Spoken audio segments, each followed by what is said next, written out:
1 João, capítulo de número 2, e o versículo de número 15 até o versículo de número 17. Palavra do Senhor Jesus. Não ameis o mundo, nem o que no mundo há. Se alguém ama o mundo, o amor do Pai não está nele. Porque tudo o que há no mundo, a concupiscência da carne, a concupiscência dos olhos e a soberba da vida, não é do Pai, mas do mundo. E o mundo passa, e a sua concupiscência, mas aquele que faz a vontade de Deus, permanece para sempre. Amém. Pode se assentar. A maioria dos cristãos sinceros, quando eu falo cristão sincero, falo aqueles que são dedicados a Deus, que realmente têm uma vida dedicada a Deus, gostaria de estar bem no centro da vontade de Deus, bem de acordo com aquilo que Deus planejou para ele. Quando eu falo de cristão sincero, cristão verdadeiro. A maioria deles gostaria de estar dentro, no centro da vontade de Deus, mas às vezes a maioria deles corre na contramão, vai na contramão disso. Ele quer estar dentro da vontade de Deus, ele quer estar fazendo a vontade de Deus, mas caminha por um lugar errado, vai para uma direção errada, não se deixa ser guiado pelo Espírito Santo para dentro do propósito divino. Ao invés disso, vai por uma direção errada. Às vezes, por causa do engano, do engodo de Satanás, acaba entrando nesse versículo 15 e passa a amar o mundo e o que há no mundo. E quando você ama o mundo, você não pode amar a Deus. Jesus disse: você vai ter que escolher entre um e outro. Ou você escolhe o mundo, as riquezas do mundo, as coisas do mundo, ou você escolhe servir a Deus. Você não vai poder servir os dois, viver para os dois. Então vamos lá. O que é este mundo que a Bíblia está dizendo? Porque a Bíblia diz em João 3,16 que Deus amou o mundo. E aqui na epístola de João, João está dizendo: não ameis o mundo. Ora, se Deus amou o mundo, eu não devo amar o mundo? Que negócio é esse? O mundo que Deus amou são as pessoas que existem no mundo. Deus amou a todas as pessoas, ama a todas as pessoas, sem distinção nenhuma. Deus ama a todas as pessoas. E nós também devemos amar a todos, sem acepção, sem distinção. Diante dos olhos de Deus, todos são iguais, e diante dos nossos olhos, também deve ser assim. Todos são dignos do amor de Deus, também são dignos do nosso amor. Mas agora, quando a Bíblia diz não ameis o mundo, está falando para não amar o sistema do mundo, para não ser levado por este sistema do mundo. Porque quando você se deixa levar por esse sistema que o mundo oferece, o amor do Pai não está em você. A Bíblia diz lá no versículo 16. E se o amor de Deus não está em você, você não tem nada, está perdido.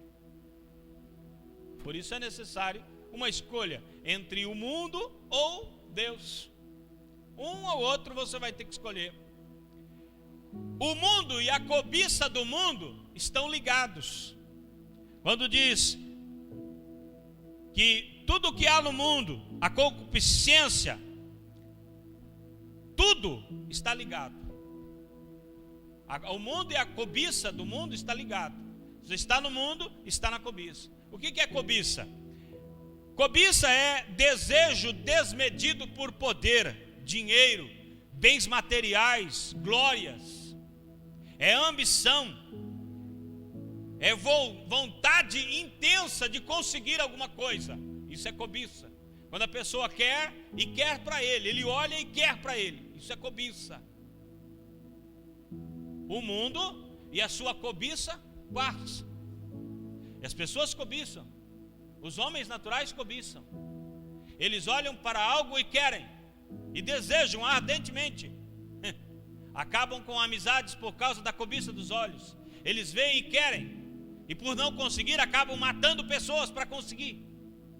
Para conseguir o que querem, atropelam os valores, destroem, criam barreiras, destroem famílias, fazem absurdos por causa da cobiça. O mundo, aquele que está no mundo, ele é regido, ele é guiado por estas vaidades. É por isso que ele faz todas essas atrocidades. É impossível amar a Deus e o mundo. Porque se você amar o mundo, a cobiça do mundo vai te prender. E você não vai conseguir amar a Deus. Vai desejar ser rico. Vai desejar ter muitas fazendas. Vai desejar ser famoso. E quando você estiver nessa situação, você não está amando a Deus, está amando o mundo. Está amando as vaidades do mundo, as coisas passageiras do mundo. Lembra-se de Jesus? Jesus foi tentado. E Satanás ofereceu para ele tudo isso. Ofereceu fama, ofereceu glória, ofereceu riquezas. E ele disse: não, não. Somente ao Senhor servirás. E somente a Ele prestarás culto. Jesus optou por servir a Deus e não querer as coisas do mundo. Então, a pessoa tem que escolher: ou Deus ou o mundo. A Bíblia diz que o príncipe do mundo é Satanás. Efésios 2 e versículo 2. Satanás é o príncipe desse mundo. Na verdade, a Bíblia chega a dizer que Satanás cegou o entendimento dos incrédulos. Não conseguem ver Deus, não conseguem ver sentido no amor, não conseguem ver o sentido de servir a Deus, porque Satanás os cega e eles não vê. É Satanás quem rege. A Bíblia diz nessa epístola, no capítulo 5, versículo 19, que quem está no mundo está no maligno. É o maligno que controla. Vai ter que escolher entre um e outro. Eu me lembrei agora de uma história de um pastor. O pastor pregador do evangelho estava andando na rua, e dois jovens ateus, quando viram, pensaram em zombar deste pregador. E começaram a gritar: pregador, pregador, não precisa pregar mais. E ele disse: por quê? Porque o diabo morreu. O diabo está morto, então você não precisa mais pregar. O pastor olhou para eles e disse: oh, pobre órfãozinhos, mas Jesus os ama, e os abraçou. Porque é dura esta verdade, mas ou você está em Deus ou está no maligno. Se você não está em Deus, está no maligno.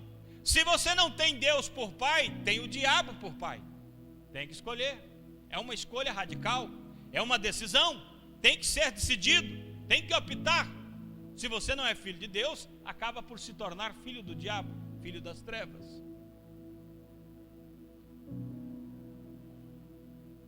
Lá em João capítulo 14, versículo 30, diz que Satanás não tem nada com Cristo. O príncipe deste mundo não tem nada com Cristo. Cristo e o mundo não tem nada, irmão. Não tem nada a ver uma coisa com a outra. É por isso que nos dias de hoje existem muitos cristãos fracassados, porque não entenderam que ou você se entrega a Cristo ou você se entrega ao mundo. Não tem como você ter os dois. Se você se deixar levar pelo mundo, você vai se perder. Desde o princípio, Satanás usou a cobiça.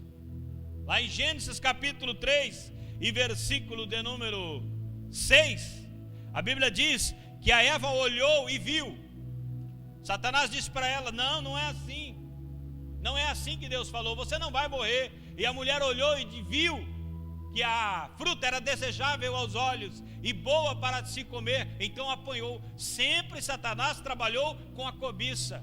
Até hoje as pessoas continuam olhando e fazendo planos e caindo. Confiar em Deus é tudo que precisamos. Dedicar a vida totalmente a Deus é tudo que precisamos.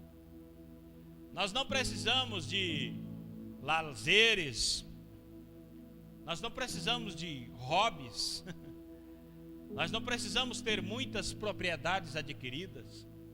Nós não precisamos ter muito dinheiro. Nós não precisamos ter o conhecimento de todas as situações macroeconômicas de todos os lugares do mundo. Não precisamos. O que nós precisamos é entregar a vida a Deus e confiar nele. Muita gente está indo para a igreja na ânsia de buscar coisas terrenas. Está perdendo seu tempo. Você deveria ir para a igreja para entregar a sua vida a Deus e servi-lo com alegria. A Bíblia diz lá em Coríntios que o reino de Deus não é comida e nem bebida, mas é justiça, paz e alegria no Espírito Santo.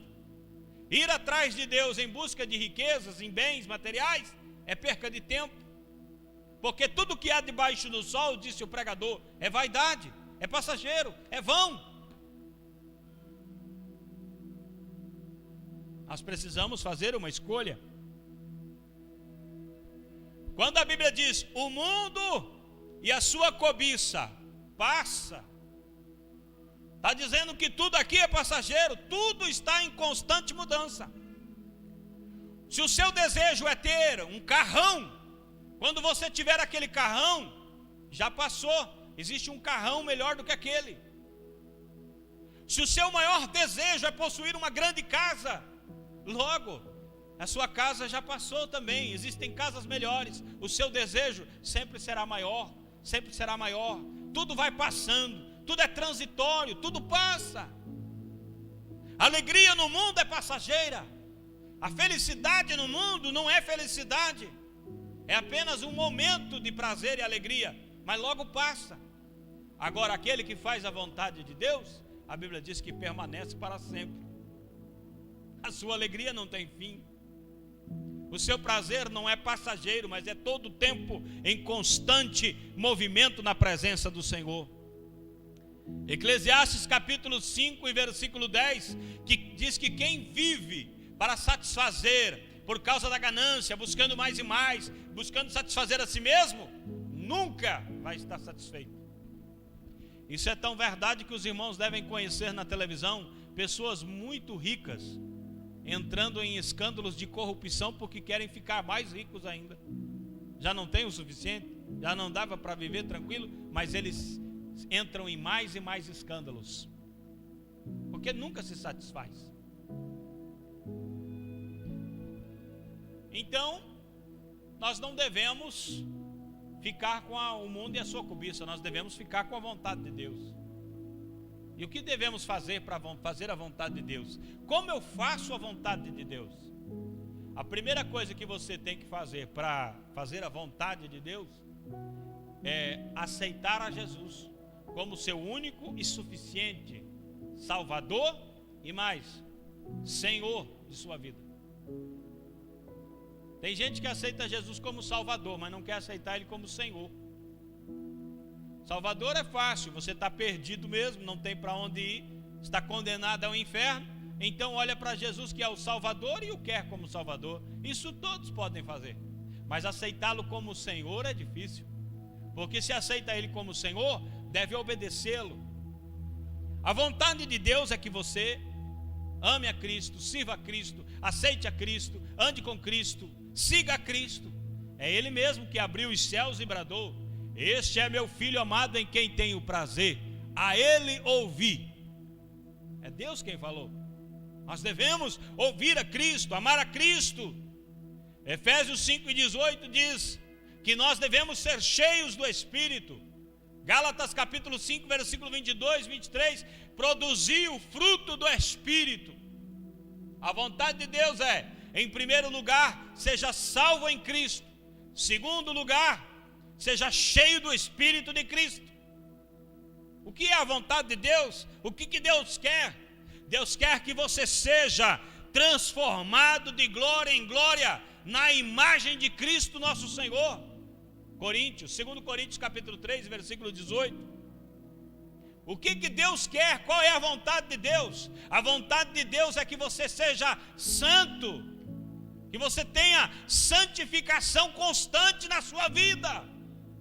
1 Tessalonicenses capítulo 4, versículo 3. Santifique-se, santifique-se.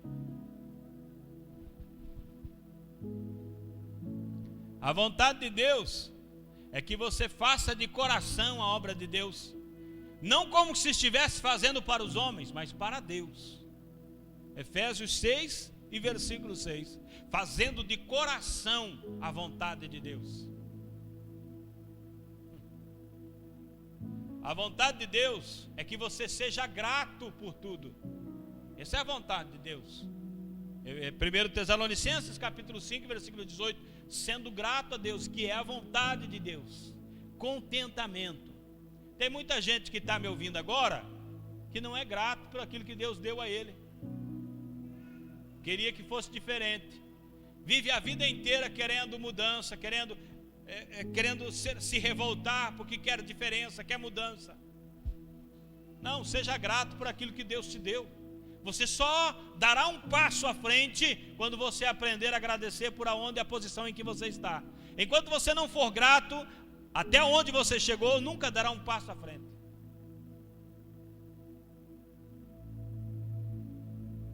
Quando nós compreendemos o que é a vontade de Deus e a nossa posição em Cristo, então tudo que há no mundo passa a ser algo muito supérfluo, muito pequeno. A Bíblia diz que não há como descrever aquilo que Deus tem para nós. 1 Coríntios 2:9, aquilo que não subiu ao coração do homem, aquilo que o olho não viu, o ouvido não ouviu, é isso que Deus tem preparado para aqueles que o amam. É muito mais, é indescritível. Não dá para descrever a mente humana aquilo que Deus tem para nós. A Bíblia diz que as coisas que se veem são passageiras, mas as que não se veem, essas são eternas. As pessoas estão atrás de coisas que podem possuir, podem adquirir, podem ter, enquanto Deus está dizendo: construa tesouros no céu, aonde não há como o ladrão roubar, a ferrugem destruir, corroer. Não, lá está guardado.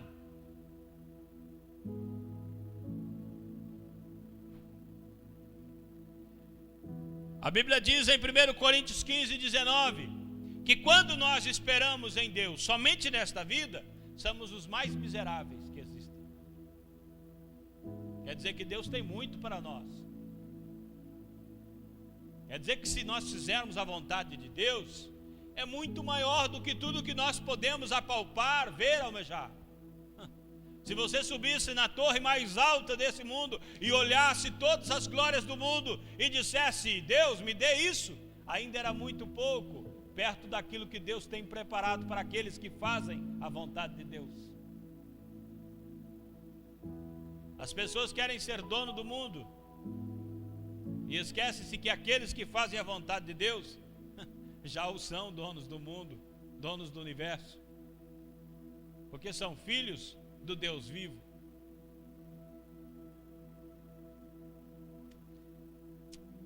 A Bíblia diz que a esposa de Ló, quando vai sair de Sodoma, ela está no meio da estrada e ela olha para trás. E quando ela olha para trás, ela se torna em uma estátua de sal. Por que ela se tornou uma estátua de sal? Porque ela ficou dividida entre os prazeres que ela tinha lá em Sodoma e fazer a vontade de Deus. Tem muita gente assim, dividido entre os prazeres mundanos e fazer a vontade de Deus. Você vai se tornar uma estátua de sal também. Você tem que fazer uma escolha. Obedeça a voz de Deus e vá para frente, servindo a Deus de todo o coração, grato a Deus por aquilo que Ele está fazendo. Não volte atrás. A Bíblia diz em Filipenses capítulo 3, versículo 13 e 14: esquecendo-me das coisas que para trás ficam e avançando rumo àquilo que Deus planejou para mim. Isso tudo é passado, fica para trás, deixa para trás. Segue rumo à nova cidade, a cidade celestial, a glória de Deus na tua vida. Deixa tudo isso para trás. Agora, uma coisa importante é que a Bíblia diz lá em Efésios. Eu vou ler com os irmãos aqui. Efésios capítulo 5, e o versículo de número 17.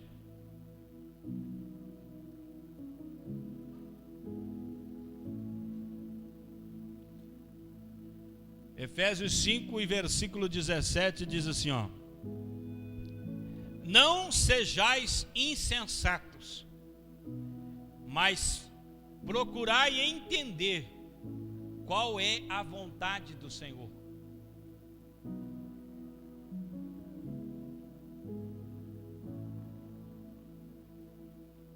Notou que existe um contraste entre insensatez e vontade do Senhor? O que a Bíblia está dizendo é que aquele que não procura entender a vontade de Deus para a sua vida é louco, insensato, está perdendo a sua vida. Lembra daquela história que Jesus contou do homem que adquiriu muitas riquezas, estava com os celeiros cheios e disse: agora afogo a minha alma, porque tenho em depósito para muitos anos. Aí Jesus disse: louco, esta noite te pedirão a tua alma, e o que você preparou, para quem será? É insensatez. Tem gente correndo para tantos lados, mas não está chegando em lugar nenhum. É insensatez. Tem gente construindo muito, mas não vai ficar para ninguém. É uma torre muito alta, mas não tem sentido, porque não está fazendo a vontade do Senhor. Não adianta se cansar muito se você não faz a vontade do Senhor.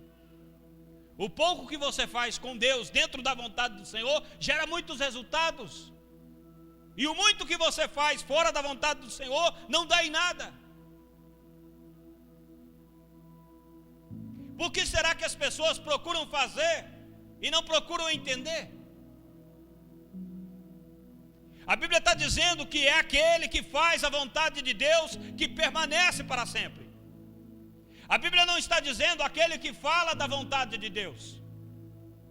A Bíblia não está dizendo aquele que conhece, é aquele que faz. Por quê? Porque tem gente que conhece a vontade de Deus, mas não faz. Quantas pessoas ouviram o Evangelho, a pregação do Evangelho, e em seu coração elas acreditaram: Jesus é o Salvador, não tem outro Salvador. Eu sei que Jesus é o Salvador, mas foi para casa e não entregou a sua vida para Jesus. Isso não resolve nada. Não é só saber que Jesus salva, tem que entregar o coração a Ele. Quantas pessoas já caíram em si dizendo: esse mundo é vão, é passageiro, esse mundo é traiçoeiro, isso só vai dar em destruição, eu deveria mesmo é servir a Deus de todo o coração, mas não serve, não adianta nada. Você tem que servir a Deus de todo o coração. Quando você realmente opta, faz essa decisão radical em sua vida e diz: a partir de hoje eu vou amar a Deus, eu vou procurar conhecer a vontade de Deus, eu quero fazer a vontade de Deus, as coisas começam a se alinhar, o Espírito Santo de Deus começa a te conduzir. A Bíblia diz no Salmo de número 23: o Senhor é o meu pastor, então eu não tenho falta de nada, eu não preciso de mais nada. Sabe por quê? Porque Ele me guia, Ele me leva, Ele me faz repousar em pastos verdejantes. Quando eu estou com sede, Ele dá melhor água. Eu vou dizer: se eu andasse pelo vale da sombra da morte, entre muitos perigos, eu não preciso ter medo nenhum, porque o Senhor está comigo. Quando a pessoa cai em si e realmente entrega o seu coração a Deus, e faz do Senhor o seu pastor, e segue ao seu pastor, como uma ovelha que segue um pastor aqui na terra, ela não precisa ter medo, irmão, ela não precisa ficar desesperada. Como me entristece ver crente hoje desesperado por causa dessa pandemia que assola o mundo. Se a sua vida realmente está em Deus, você não precisa ficar desesperado, amedrontado com nada nesse mundo. Não precisa. A Bíblia diz que o Senhor quebra o arco, corta a lança, o Senhor levanta a sua voz e a terra se derrete. Se você tem esse Deus como teu Senhor, por que está desesperado por causa de uma coisinha ou outra que apareceu por aí? É uma opção. Ou escolhe fazer a vontade de Deus, ou escolhe ficar brigando pelas suas vaidades. Mas aquele que faz a vontade de Deus, esse permanece para sempre. Tem que escolher, irmão. Romanos 12:2 diz: não sede conformados com este mundo. Se vocês querem experimentar a boa, agradável, perfeita vontade de Deus, não se adaptem, não se amoldem a este mundo. As pessoas estão procurando entender, conhecer os conceitos do mundo, mas não procuram conhecer a vontade de Deus. A vontade de Deus é muito melhor do que tudo que o mundo possa te oferecer. Salmos 37 e versículo 4 diz que se você se alegrar do Senhor, se você se deleitar no Senhor, se você realmente fazer do Senhor o seu propósito de vida, a Bíblia diz que Ele concederá os desejos do teu coração. Eu vou ser mais claro, mais exato para você. Se realmente você se agradar do Senhor de verdade, se você estiver contente com Deus e optar por fazer a vontade de Deus, você não vai precisar nem orar para dizer o que você quer. Deus Todo-Poderoso, que conhece as suas palavras e o seu coração, vai conceder os desejos que estão no teu coração. Você nem falou, mas Deus já vai preparar antes de você falar. E eu não estou falando promessa falsa, eu estou falando palavra de Deus. Agrada-te do Senhor, serve a Ele de todo o coração, e Ele concederá os desejos do teu coração, o que está lá dentro, que você anseia. Você não disse para ninguém, mas Deus conhece e vai te dar.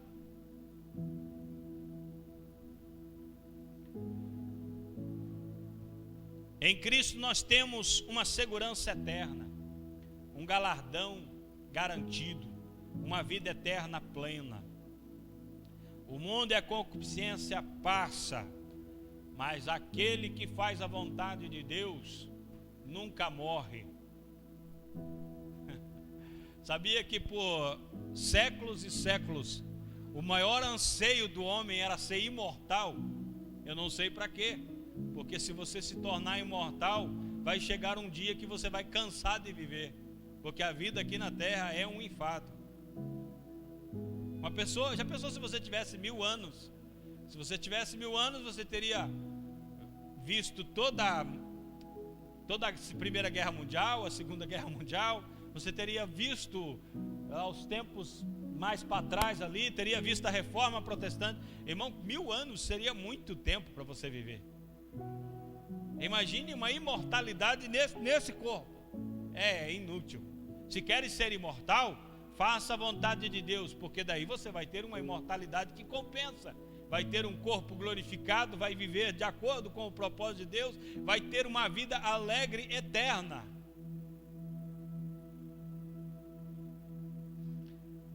Aleluia. Vamos colocar de pé para nós orarmos a Deus. Não quero cansar os irmãos.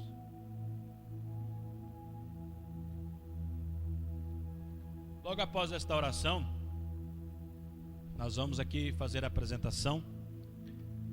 Aleluia, da irmãzinha ali que veio para ser apresentada hoje ao Senhor. E queira Deus que o Senhor opere nas nossas vidas e que seja uma bênção na mão do Senhor. Oremos ao Senhor. Grande Deus, Deus de maravilha, Deus de poder, Tu és santo, ó Deus Todo-Poderoso. Ah, Senhor, como nós queremos sair da mesmice dessa vida, como nós queremos, Senhor, deixar de viver, Senhor Deus, para as vaidades que esse mundo oferece. Sim, meu Deus, como nós queremos ser cheios do Teu Espírito, controlados pelo Teu Espírito, e viver em novidade de vida, transformado de glória em glória, como a Tua palavra diz. Mas, Senhor, a nossa natureza carnal todos os dias está nos puxando para baixo. Todos os dias, Senhor Deus, há uma batalha travada que nunca cessa. Mas gostaríamos, Senhor, pela Tua graça infinita, que o Teu Espírito que é por nós pelejasse conosco, para que dia após dia, Senhor, nos apeguemos mais ao Senhor.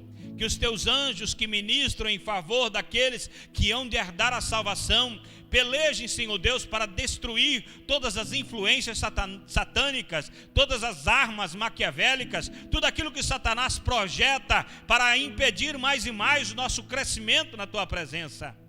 Deus, tu és todo poderoso, conhece todas as coisas. Tu sabes se há no nosso coração realmente o desejo de te servir, se realmente em nosso coração existe, Senhor Deus, o desejo de te adorar em espírito e em verdade. Por isso, Senhor, que sonda os corações e pesa cada um, em nome de Jesus, Pai, entra com providência em nossas vidas e dá-nos um coração puro, assim como Davi orou, dá-nos um coração equilibrado na tua presença, que tenhamos paz e prosperidade em ti, para a glória do teu santo nome. Amém, Jesus. Glória a Deus.